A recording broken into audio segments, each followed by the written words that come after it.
Hello hello बच्चों, how are you? कैसे हैं सब लोग? अच्छे? मेरे 9th के प्यारे प्यारे बच्चे, आप सभी लोगों के लिए आज मैं स्पेशली आया हूँ और आज आप सभी लोगों को मैं पढ़ाऊँगा। एक चैप्टर क्लियर करूँगा, वन शॉर्ट वीडियो जो आपको बेहतर समझ में आएगा और आपके स्टडी के लिए बहुत बेहतर होने वाला है। So welcome to my channel, my all the viewers and the students। अगर आप नए हो तो please subscribe my channel, share and like my videos also. और सबसे ज़रूरी बात ये बोलूँगा मैं बच्चों कि आप लोग मेरे वीडियो को अंत तक ज़रूर देखें, लास्ट तक ज़रूर देखें। एंड तक अगर आप मेरा वीडियो देखेंगे तो वो आपके लिए बहुत ज़्यादा वैल्यूएबल होने वाला है, जिससे आपको बहुत ज़्यादा नॉलेज गेन होगी। तो बिना देर किए बच्चों चलो शुरू करते हैं हम अपना टॉपिक आज का। और आज का टॉपिक है मेंसुरेशन। मेंसुरेशन मीन्स अभी समझ में आ जाएगा। मेंसुरेशन हमको शुरू करना है। मेंसुरेशन, ओके जी। मेंसुरेशन क्या होता है? एक्चुअल में क्षेत्रमिति जो हम हिंदी में पढ़ते हैं, हिंदी मीडियम के बच्चे भी हैं हमारे पास, उन्होंने भी बोला था। तो जो क्षेत्रमिति होती है, किसी भी आकार, किसी भी आकृति का जो क्षेत्रफल होता है, उसको पढ़ने के बाद उसका अध्ययन जब हम करते हैं और उसके क्षेत्रफल, परिमाप, उसका जो भी चीज़ें हैं वो सब चीज़ें जानने की कोशिश करेंगे, जिसकी हमको इस चैप्टर में ज़रूरत पड़ने वाली है। और इस चैप्टर को समझने में जो चीज़ें होती हैं, जिसको हमको समझना है, जिसके बारे में डीपली नॉलेज अपने आप को गेन कराना है। तो लेट्स गो आगे बच्चों। देखिए एक्चुअली क्या था कि अभी 10th के वीडियोज़ आए थे, उसके पहले 11th के वीडियोज़ आए थे। अभी 9th का वीडियोज़ काफ़ी दिनों से गैप में चल रहा था, इसलिए 9th का बनाया। But don't lose your hope, because I am telling you after the video of 9th class I will make the video for class 12th coming soon to you। बच्चों आपके पास आने ही वाला है क्लास 12th के लिए भी एक वीडियो, धमाकेदार वीडियो। और उस वीडियो को भी आपको आपका प्यार चाहिए, और आप सभी लोगों ने जो अभी तक प्यार दिखाया उसके लिए बहुत बहुत बहुत बहुत धन्यवाद आप सभी का। चलिए हम शुरू करते हैं मेंसुरेशन से। तो देखिए बच्चों, मेंसुरेशन में कुछ आकृतियों के बारे में हम जानते हैं कि आकृतियां जो होती हैं वो कौन कौन सी होती हैं। ठीक है, हम अपने डोमेस्टिक लाइफ में बहुत सारी आकृतियों को देखते हैं। जस्ट लाइक अगर मैं कोई बुक उठा लूँ, ओके जी, तो आपको ये बुक दिख रही होगी, इसकी कुछ मोटाई है ये, ओके जी, ये एक सरफेस है, ये है, यानी ये जो आपका साइज़ था, शेप था, उसको हम देखिए। हमको पढ़ना क्या क्या है, पहले हम उसको लिख लेते हैं। पहले हमको क्यूब पढ़ना है, फिर क्यूबॉइड पढ़ना है, ओके जी। फिर हमको जो है सिलेंडर पढ़ना है, फिर हमको पढ़ना है कोन, फिर स्फीयर, फिर हेमिस्फीयर। इन सभी के बारे में हमको जानकारी लेनी है। क्यूब क्या होता है, सबसे पहले हमको इसके बारे में जानना होगा कि क्यूब हम किसे कहते हैं। एक्चुअल में क्यूब क्या होता है, तो बच्चों आप सभी जो है अपने डोमेस्टिक लाइफ में एक गेम खेलते होंगे, कुछ इस तरह का होगा वो गेम। ये जैसा आपने देखा ना, कुछ इस तरीके का गेम होता है। आप इसमें देखिए, ये जो गेम है इसमें ये साइड यानी सामने के साइड से ऐसे देखिए, ये साइड, ये साइड, ये साइड, यानी every side will be equal. इसमें सभी साइड्स आपको क्या दिख रहे हैं? इक्वल दिख रहे हैं। आप सभी को दिख रहा होगा कि इसका जो बेस है ना, इसके सभी साइड्स क्या है? इक्वल है। ठीक है, इक्वल साइड्स होने की वजह से हम इसको क्यूब बोल देते हैं। अब देखिए इसकी डेफिनेशन तो आप समझिए, पहले इसको हम डीपली समझने की कोशिश करते हैं कि जो ये शेप है इसका बेस क्या होता है। इसका बेस एक स्क्वायर होता है। देखिए इसको हम बना करके भी समझ लेते हैं कि उसका बेस क्या होता है, एक स्क्वायर होता है। ओके जी, जैसे मान लीजिए हमने यहाँ खींच लिया, ये आप देखिएगा,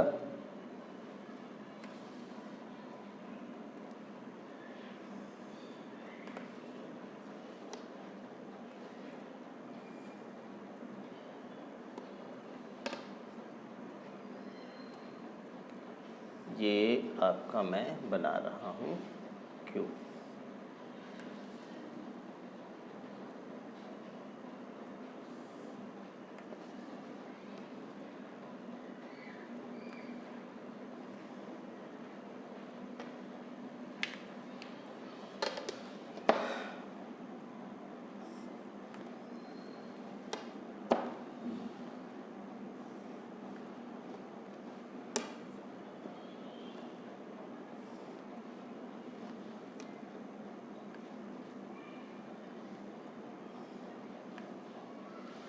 Okay, now you can see here a diagram. This is called cube. Why? Reason क्या है इसको हम क्यूब बोलते हैं, इसके पीछे रीज़न क्या है? ध्यान दीजिएगा कि इसमें जो ये सरफेस है, ऊपर वाला सरफेस है, ठीक है, और ये जो नीचे वाला सरफेस है उसको ध्यान से देखिए, ठीक है। ये जो सरफेस है आपके दोनों, ये दोनों सरफेस आप देखेंगे तो इक्वल दिखेंगे और इनके साइड्स इक्वल होंगे, यानी इनका जो ये सरफेस है वो एक स्क्वायर होता है। क्या होता है? स्क्वायर होता है, यानी जिसका बेस स्क्वायर होगा और उस पर कोई यानी स्क्वायर के कितने सरफेसेस हैं पहले आप देखिए, एक सरफेस, दो सरफेस, एक ये सरफेस हो गया, तीन सरफेस, एक ये सरफेस हो गया, चार सरफेस, और एक ये पांच सरफेस हो गया, और एक आगे की तरफ सरफेस होता है जो आपको मैं नहीं दिखा सकता, उसको आप सपोज कर सकते हैं, कंसीडर कर सकते हैं कि एक आगे से होगा, वो आपका 6 सरफेस होगा। यानी टोटल नंबर ऑफ सरफेसेस इसमें कितने हो गए? कितने हो गए नंबर ऑफ सरफेसेस? 6। यानी 6 स्क्वायर्स को जोड़ करके आप एक बॉक्स जब तैयार करते हो, 6 स्क्वायर्स को मिला करके, कंबाइन करके 6 स्क्वायर्स को, यानी 6 स्क्वायर को कंबाइन करके जब आप कोई शेप तैयार करते हो तो वो शेप जो होता है वो आपका स्क्वायर बनता है। समझ में आ गई बात? तो ये जो आपका स्क्वायर मिला करके आपने बनाया तो वो आपका क्यूब बनता है। Sorry, I am my mistake, कि नंबर ऑफ सरफेसेस कितने हो गए? 6 हो गए, और सभी 6 सरफेसेस के लेंथ एंड ब्रेथ क्या है? इक्वल है, यानी वो स्क्वायर है। जो भी सरफेस है वो एक स्क्वायर है, और square square square square 6 squares मिल करके जो आप एक बॉक्स तैयार कर रहे हैं उसे आप बोलते हो क्यूब। उसे क्या बोलते हो? क्यूब। ओके जी, अब हमारा ये हो गया क्लियर, ये हमको समझ में आ गया होगा। तो अगर हमको एरिया ऑफ निकालना हो, एरिया ऑफ क्यूब निकालना हो, तो फार्मूला क्या बनेगा? अब चलिए, अब हम एक एक चीज़ को उठाते हैं। हमने यहाँ पे लिख दिया कि क्यूब के बारे में हमने पढ़ना था, तो एरिया ऑफ क्यूब का फार्मूला क्या बनेगा? Area of cube. But area of cube इसलिए हम नहीं लिखते हैं क्योंकि एरिया केवल एक सरफेस का हम मेज़र कर सकते हैं, बट यहाँ पे तो 6 सरफेसेस है, तो सरफेस एरिया यहाँ पे लिखेंगे तो ज़्यादा बेटर होगा। Surface area of cube. अब यहाँ पे एक सरफेस की बात नहीं हो रही है, सभी सरफेसेस की बात हो रही है, तो यहाँ पे टोटल भी लिख लेंगे, यानी total surface area of cube का फार्मूला क्या हो जाएगा? एक स्क्वायर का एरिया निकाल लीजिए और उसमें 6 सरफेस से मल्टीप्लाई कर दीजिए, यानी 6 इंटू, अगर इसकी साइड ए है, सभी साइड्स ए हैं, ठीक है जी, लेंथ ब्रेथ जो भी है इसकी सभी साइड्स ए हैं, ठीक है जी, सभी साइड्स ए हैं, तो 6a स्क्वायर, क्योंकि एरिया ऑफ स्क्वायर यहाँ पे पहले ऐसे लिख लो, area of square, area of square का फार्मूला क्या होता है? 6 इंटू साइड का स्क्वायर, अगर इसकी साइड ए है तो a स्क्वायर, यानी 6a स्क्वायर आपका हो जाएगा total surface area of the cube. Total surface area of the cube आपको क्या मिल जाएगा 6a², जो कि आपका फार्मूला बन जाता है। Okay, I hope you understand. ठीक है, अब देखिए इसके बाद हमको क्या करना है। इसके बाद ये हमको टोटल सरफेस एरिया मिल गया है, ये बहुत ही इजी है। आपको मैंने बताया कि इसका एक बेस जो है वो स्क्वायर होता है, उस पर जो हम बॉक्स तैयार करते हैं, अगर वो सभी सरफेसेस स्क्वायर हैं तो वो एक क्यूब बन जाता है और इसके लिए यही आकृति बनेगी आपकी। ठीक है, ये जो आकृति मैंने बताई, ये जो शेप आपको मैं दिखा रहा हूँ, सेम एज इट इज ऐसा ही शेप बनेगा। डायमेंशंस अलग हो सकते हैं, लेंथ अलग हो सकती है, सब इसकी थोड़ा बड़ा छोटा जो भी है, लेकिन शेप जो होगा इसी का होगा, क्यूब का ही शेप होगा। और ये आप लोग पहले भी पढ़ चुके होंगे, बट इतना डीप नहीं पढ़े होंगे। सिंपली आपने पढ़ा होगा कि एरिया ऑफ स्क्वायर क्या होता है, ए स्क्वायर होता है या साइड का स्क्वायर होता है। उसी तरीके से आपने ये भी पढ़ा होगा कि एरिया ऑफ जो है ये क्यूब है। ऐसे केवल शेप पहचानने की कोशिश आपने की होगी, आपने पढ़ा भी होगा, बट हमको उससे मतलब नहीं है। अब भी मैं आपको ये सारी चीज़ें फिर से बता रहा हूँ। ओके, अब हम क्या करेंगे, क्यूबॉइड की बात करेंगे। ओके जी, अब क्यूबॉइड में समझने की ज़रूरत है। क्यूबॉइड जरा हम बना लें एक बार फिर से। ओके जी, क्यूबॉइड बना लेते हैं, थोड़ा उस पर ध्यान देते हैं। व्हाट इज़ क्यूबॉइड, ये हो गया। यहाँ पे हमने थोड़ा सा इसको ऐसे कर लिया। ओके जी, ये हो गया, ये आपका हो गया। ओके, अब हम क्या करेंगे, यहाँ से ऐसे खींच देंगे, यहाँ से ऐसे खींच देंगे, यहाँ से थोड़ा छोटा कर लेते हैं, यहाँ से बिल्कुल सीधा एक और खींच देंगे, फिर यहाँ से जो है एक साइड और खींच देंगे, बस हमारा काम हो गया। अब हम क्या करेंगे, इससे इसको ज्वाइन करेंगे, इससे इसको ज्वाइन करेंगे, फिर इससे इसको ज्वाइन करेंगे, ओ ओ ओ ओ ओ ओ ओ, फिर इससे इसको ज्वाइन करेंगे। Now you can see, as you can see here, अब आप यहाँ पे देखिएगा सॉरी, ये जो चीज़ बनी है, ये जो आपको डायग्राम दिख रहा है, उस डायग्राम में क्या डिफरेंस है। उसमें क्या था कि उसमें आपका, मैंने उसको बनाया था तो उसको ऐसे बनाया था, ठीक है जी, ऐसा था, वो ऐसे उसको बना दिया था, और उसका ये जो बेस था वो एक स्क्वायर था, ठीक है। बट इसमें क्या है कि इसका जो बेस है ये, ओके जी, ये जो बेस है आपका, इसका ये जो बेस है वो एक रेक्टेंगल है, समझिएगा, रेक्टेंगल है, ठीक है। यानी इसका बेस क्या हो गया, रेक्टेंगल हो गया, और ऊपर भी रेक्टेंगल हो गया, साइड में भी रेक्टेंगल ही होता है, आगे पीछे भी रेक्टेंगल ही होता है, ठीक है। तो ये जो हमारे पास शेप है, अगर हम यहाँ पे माने कि ये ऊंचाई h है, हाइट जो है, ये लेंथ है आपकी, यहाँ से यहाँ तक लेंथ है, और ये जो ब्रेथ है यल बी और h, या यल बी और h, इसको भी आप लिख सकते हो ऐसे, ठीक है जी। आप अपने रूम को एज्यूम कर सकते हो कि आप जिस रूम में रहते होगे उसमें भी यल बी एच होते होंगे, लंबाई होती होगी, क्योंकि फर्श पे है तो लंबाई चौड़ाई मिलेगी, दीवार है तो उसमें लंबाई ऊंचाई और चौड़ाई और ऊंचाई मिलेगी, यानी ब्रेथ एंड हाइट मिलेगी, इसमें लेंथ एंड हाइट मिलेगी।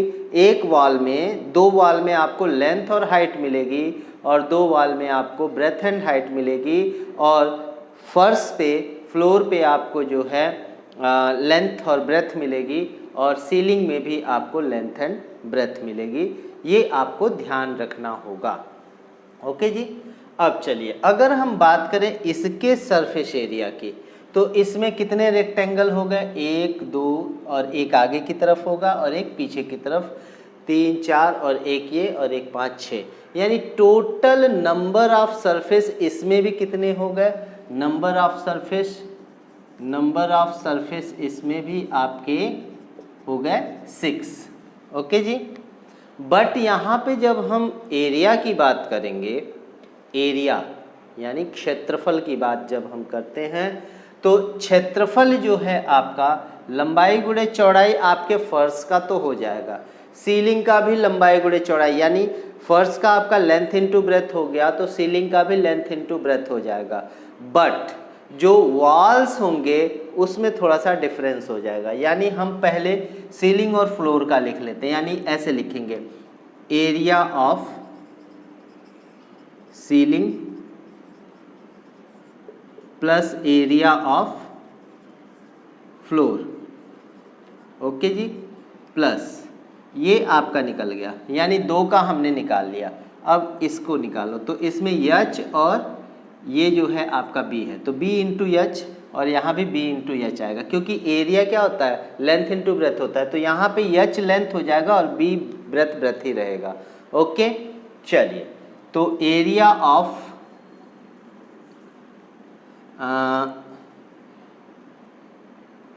साइड वॉल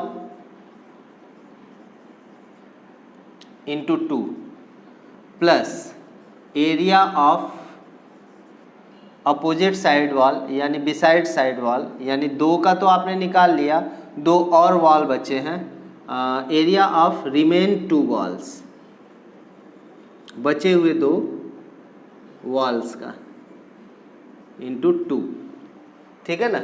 अब देखिए एरिया ऑफ सीलिंग क्या हो जाएगा, L into B, plus area of floor क्या हो जाएगा, L इंटू बी, प्लस ये आपका हो जाएगा area of side wall into 2 यानी B into H plus B into H, या B इंटू H इंटू 2 कर लीजिए, सॉरी मैंने यहाँ पे 2 नहीं लिखा, ये 2 लिख लीजिए, यहाँ पे भी 2 कर लीजिए क्योंकि दोनों बात बराबर ही है, L इंटू बी।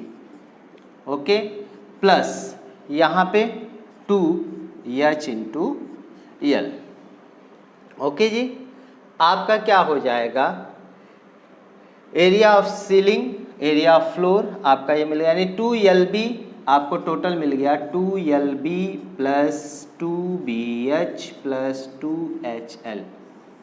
ये जो है आपका फार्मूला है किसका, 2LB plus 2BH plus 2HL, ये जो है आपका फार्मूला बनता है टोटल सरफेस एरिया का। इसको हम लिख सकते हैं 2LB, ब्रैकेट में कॉमन कर लेंगे 2 को, 2LB plus BH plus HL।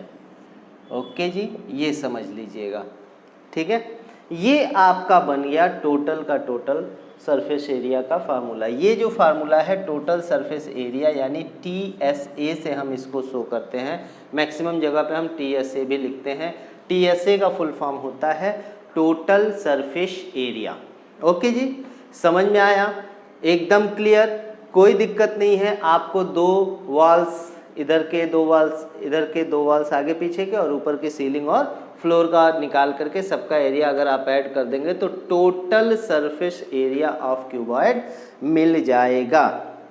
Okay जी, चलिए अब हम चलते हैं, अगर हम बात करें कि अगर हम चलते हैं लिटरल सरफेस एरिया में।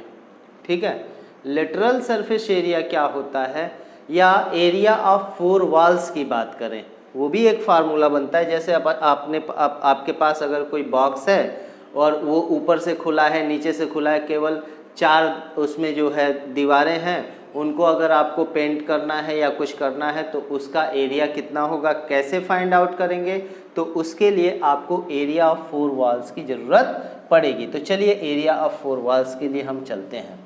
तो एरिया ऑफ 4 वॉल्स क्या होता है, इसके बारे में हमको समझना होगा। तो देखिए area of 4 walls, area of 4 walls भी बोलते हैं, या लिटरल सरफेस एरिया। अब आप अगर क्यूब का निकालने वाले हैं तो क्यूब का लिख लीजिए, तो क्यूब का 4a² होता है, यानी 4 इंटू साइड का स्क्वायर, जो भी साइड दिया रहेगा, गिवन साइड जो भी रहेगा उसका स्क्वायर हो जाता है। ओके। और अगर lateral surface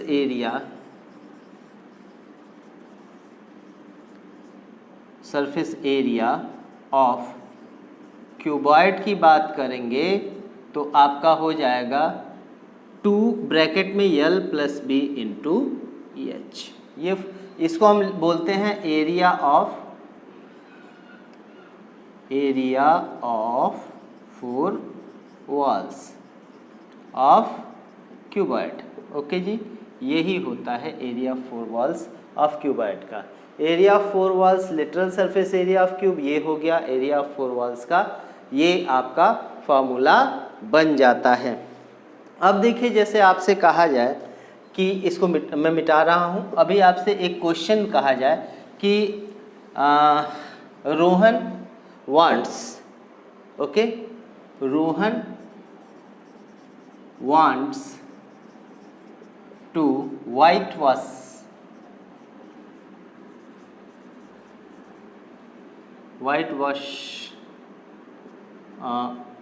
of their home, of their room. Rohan wants to whitewash of their room. Okay, if the dimensions given are 3 by 4 by 5. Okay जी, then what is the area to whitewash? How much area to whitewash? कितना area होगा जिसको उसे white wash करना होगा। Then यहाँ पे आप ये ध्यान रखिएगा कि सीलिंग का वाइट वॉश नहीं करना है और ना फ्लोर का करना है, तो करना किसका है भाई? 4 वॉल्स का करना है, 4 दीवारों का करना है। सिंपल सा क्वेश्चन है कि हमको जो है रोहन ये चाहता है कि वो अपने रूम का वाइट वॉश करे, बट वाइट वॉशिंग उसको करनी है, यानी पुताई करनी है, उसको कलर करना है, या Rohan wants to paint Rohan wants to paint of their room. Rohan अपने रूम को पेंट करना चाहता है।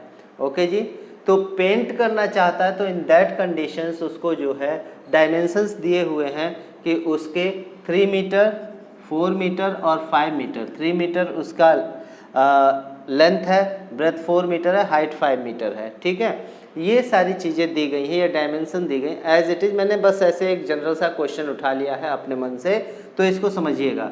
तो L बराबर हम 3 मान लेंगे, B बराबर 4 मान लेंगे और H बराबर हम क्या सपोज कर लेंगे? 5। ओके, तो ये चीज़ आपको मिल गई, L इज इक्वल टू 5। तो how can we find the area to white wash? ठीक है, how much area to white wash? Now we are going to find this. हम इसको जा रहे हैं निकालने के लिए। ओके, तो यहाँ पे आपको केवल 4 वॉल्स का चाहिए। कितने का चाहिए? केवल 4 वॉल्स का ही एरिया निकालना है। और 4 वॉल्स के एरिया का फार्मूला आपको पता है कि what is the area of 4 walls. 4 walls का एरिया क्या होता है? 4 वॉल्स का एरिया होता है area of 4 walls.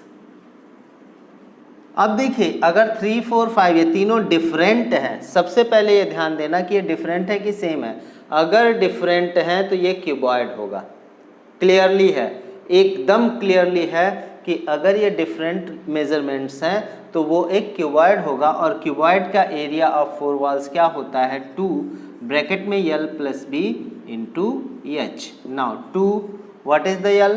3 plus 4 into 5, यानी 7 2 जा 14, 14 इंटू 5 यानी 70 स्क्वायर मीटर। और कभी भी जो यूनिट होती है एरिया की, ओके बच्चा लोग, area, unit of area, unit of area जो होती है ना वो स्क्वायर यूनिट होती है। यानी अगर मीटर है तो मीटर स्क्वायर होगा, ओके, अगर किलोमीटर है तो किलोमीटर स्क्वायर होगा, सेंटीमीटर है तो सेंटीमीटर स्क्वायर होगा। सो यहाँ पे मीटर है तो हमने क्या लिख दिया?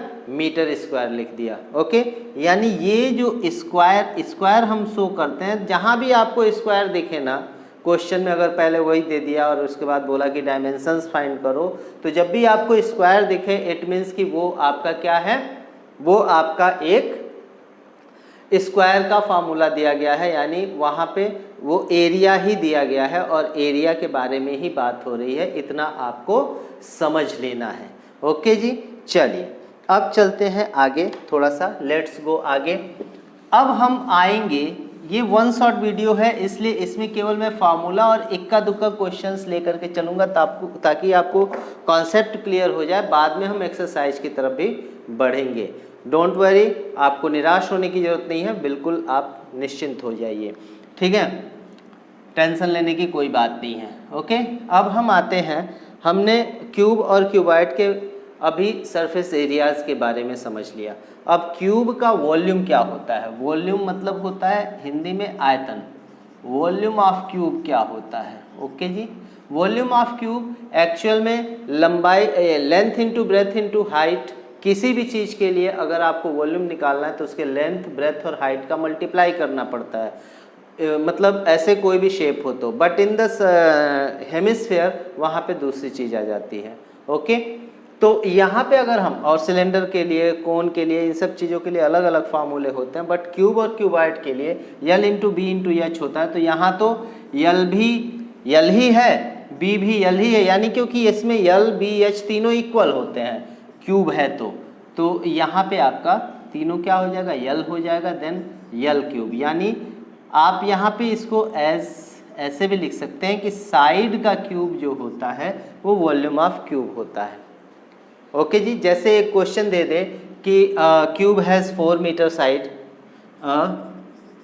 Cube has 4 metre side, then find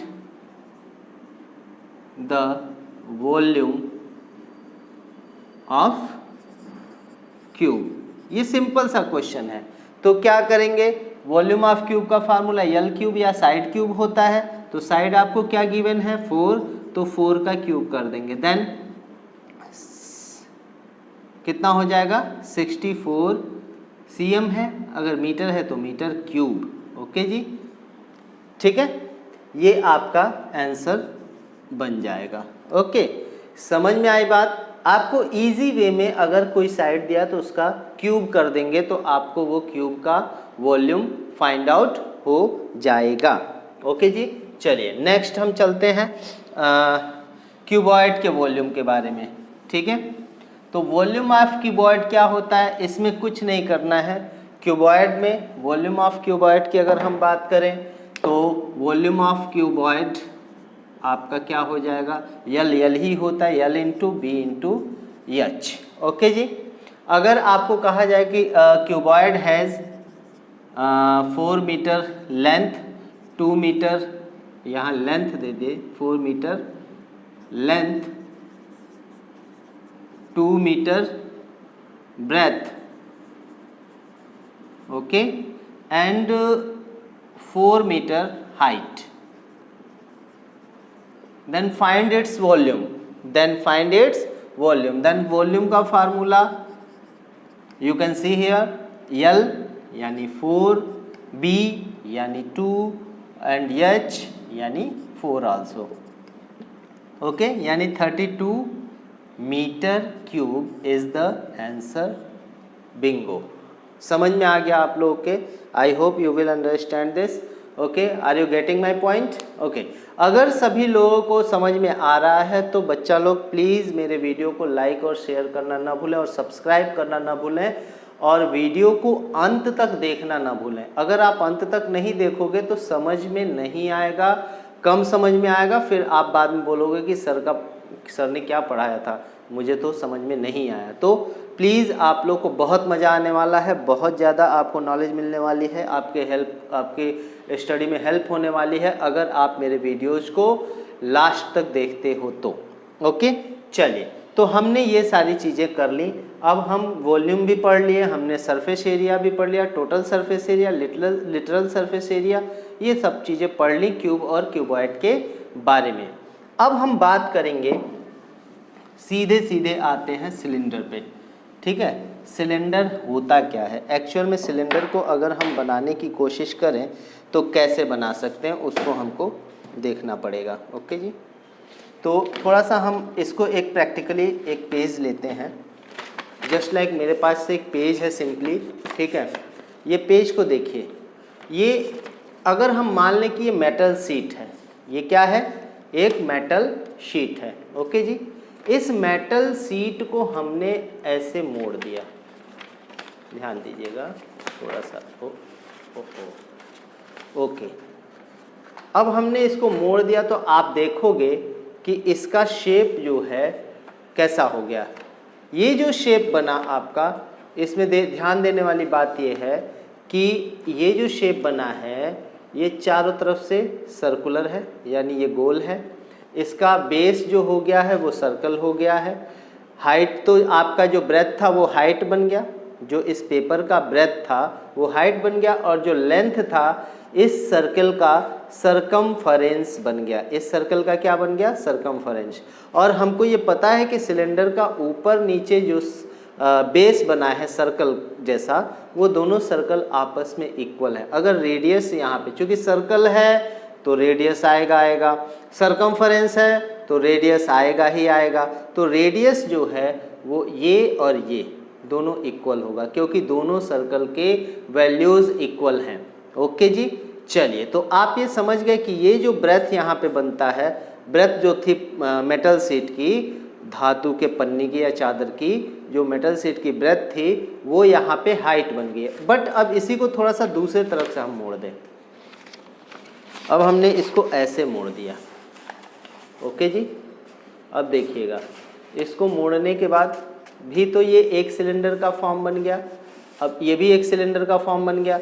ये जो है आपका एक सरकमफरेंस है सर्कल का, ठीक है, और फिर इधर से भी एक सरकमफरेंस है आपका सिलेंडर का। बट ये हाइट की वैल्यू चेंज हो गई। हाइट की वैल्यू क्या हो गई, जो लेंथ थी उस समय वो हाइट बन गई। ओके, यानी सिलेंडर का शेप जस्ट लाइक यही होता है। सिलेंडर मतलब उसका जो सरफेस होता है वो कर्व्ड होता है, यानी वो सर्कुलर होता है। उस पर आप कोई चीज़ अगर लिखें तो वो एक सर्कल को फॉर्म करेगा, या इस पर कुछ लपेट करके निकाल दीजिए तो वो सर्कल फाइंड करते हुए निकलेगा। ओके जी, समझ में आई बात। तो ये हो गया आपका सिलेंडर का एक छोटा सा प्रैक्टिकल व्यू आपको मैंने दिखाया, जिससे आपके समझ में बेहतर तरीके से आ जाए। अब हम इसका डायग्राम अगर यहाँ पे बनाएं तो सर्कल कुछ ऐसा बनेगा।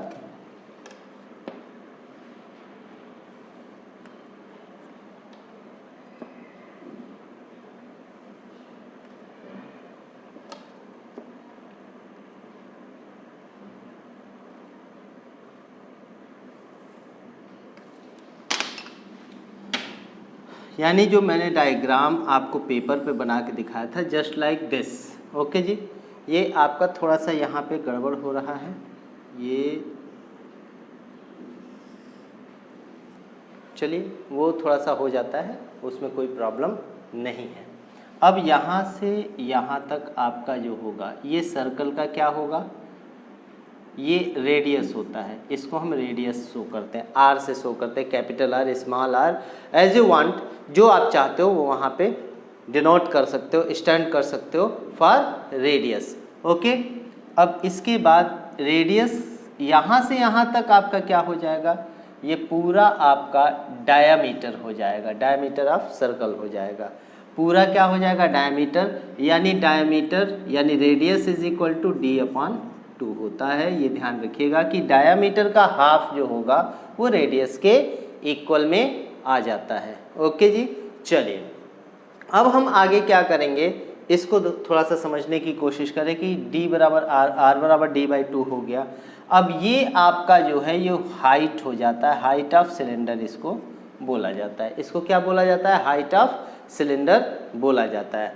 अब इसमें जो लिटरल सरफेस एरिया होता है, लिटरल सरफेस एरिया या हम CS से कर्व्ड सरफेस एरिया दोनों बोलते हैं, यानी CSA और LA लिटरल सरफेस एरिया, ये जो होता है, तो ये लिटरल सरफेस एरिया इसमें कर्व्ड सरफेस एरिया में कन्वर्ट हो जाता है, क्योंकि इसमें ये कर्व है, पूरा ये कर्व्ड है, ये एक सरफेस जो इसका है वो कर्व्ड है, तो उसको हम CSA लिखते हैं और CSA का फार्मूला होता है 2πRh। अब आप ये बोलोगे 2πRh यानी सरकमफरेंस, इसको ऐसे भी लिख सकते हैं, circumference of base into height, circumference of base into height भी लिखा जा सकता है। समझ में आ गई बात। और 2πr जो होता है वो इसका सरकमफरेंस, सर्कल का सरकमफरेंस क्या होता है, 2πr होता है, और हाइट को हम h से डिनोट कर रहे हैं, इसलिए इंटू h आपका 2πRh बन जाता है। ये आपका CSA का फार्मूला हो जाता है। ओके जी। अब हम चलते हैं टोटल सरफेस एरिया की बात, यानी TSA की बात करते हैं। देन TSA आपका क्या होता है, टोटल सरफेस एरिया में आपका ये पूरा तो जुड़ता ही, 2πRh तो रहता ही रहता है, कर्व्ड सरफेस एरिया, यानी यहाँ पे आप लिख लीजिए CSA plus area of base, area of base into 2। हमने ये 2 क्यों किया, ये 2 क्यों लिखा, इसका रीज़न क्या है, क्यों 2 लिखेंगे हम यहाँ पे, क्योंकि यहाँ पे बेस जो है वो सर्कल है, और सर्कल का जो आपका बेस दिख रहा है, सर्कल 2 जगह पे है, एक सर्कल नीचे होगा और एक सर्कल, सेम सर्कल जो है ऊपर होगा, तो उनका दोनों का एरिया आपका ऐड होगा। देन 2πRh हो जाएगा आपका CSA जो मैंने अभी लिखा, प्लस सर्कल का एरिया का फार्मूला होता है πr² इंटू 2, तो 2πr² हो गया। Then we can write it as 2πr bracket में h plus r, and this is the formula of total surface area of cylinder. ये आपका फार्मूला बनता है total surface area of cylinder का। Okay जी। तो इस तरीके से आप क्वेश्चन को सॉल्व करेंगे। अब जैसे आपसे कहा जाए कि a cylinder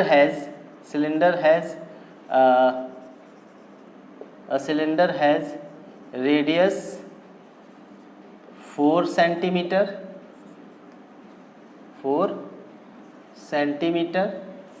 and height 12 centimetre, then find the CSA, तो CSA फाइंड करने के लिए क्या करेंगे, CSA is equal to 2πRh होता है। देन हम क्या करेंगे, 2 इंटू पाई इंटू आर की वैल्यू क्या होती है, क्या दी हुई है 4 सेंटीमीटर, और h कितना है 12, ये आपका हो जाएगा 48 टू 96 पाई cm²। क्योंकि एरिया की बात हो रही है तो यहाँ पे स्क्वायर यूनिट आएगा। अब रही बात ये पाई की वैल्यू, तो पाई इज इक्वल टू आप 22/7 लिखते हो, अगर आपको नेसेसरी है लिखना तो 22/7 आप लिख सकते हैं, ठीक है। नहीं, अगर पाई के टर्म में भी आपको आंसर लिखना है तो आप वहाँ पे छोड़ सकते हो, वो आपका क्लियरली हो जाएगा। समझ में आई बात, ये पूरा का पूरा आपको समझ में आ गया होगा कि यहाँ पे पाई इज इक्वल टू 22/7 हम लेते हैं। कहीं कहीं पाई की वैल्यू आपको 3.14 भी लेनी पड़ सकती है, तो आप उससे घबराएंगे नहीं, पॉइंट में है तो भी आपको कैलकुलेशन करना ही पड़ेगा, क्योंकि 3.1414 ये तो आपका वो आता ही जाता है, ये जो है आपका 3.14 वैल्यू ऑफ 22/7 का है। ओके जी, आप जो नंबर सिस्टम पढ़े होंगे उसमें वो चीज़ें बताई गई होंगी कि 22/7 किस टाइप का नंबर है, और उसके हिसाब से वो 3.14 उसकी वैल्यू को हम मेज़र करते हैं। समझ में आ गई बात। तो ये सारी चीज़ें जो मैंने आपको आज बताई हैं, इसके अलावा अभी बहुत सारे शेप और साइज बचे हैं, शेप्स बचे हैं जिनका वॉल्यूम और जिनका एरिया आपको बताना बाकी है, तो अगले वीडियो में उसके बारे में चर्चा करेंगे। ये वन शॉट वीडियो था, और thank you for watching my video. और जो लोग नए हैं प्लीज़ मेरे चैनल को सब्सक्राइब करें, लाइक करें और शेयर करें अपने दोस्तों को, ताकि उनको भी इसका फ़ायदा हो, ठीक है। और आप हमारे साथ हैं तो हम बहुत आगे तक चलेंगे। और आप सभी से उम्मीद है कि आप सब लोगों को ये वीडियो पसंद आए और आप सब लोग इसकी सराहना करते हैं। बहुत सारे कमेंट्स भी आते हैं और मुझे बहुत अच्छा लगता है। और मैं उम्मीद करता हूँ कि मेरे इस वीडियो से आपको अच्छे से अच्छा नॉलेज मिले। और फिर मिलेंगे आपसे हम अगले वीडियो में, और तब तक के लिए गुड बाय, शुभ रात्रि।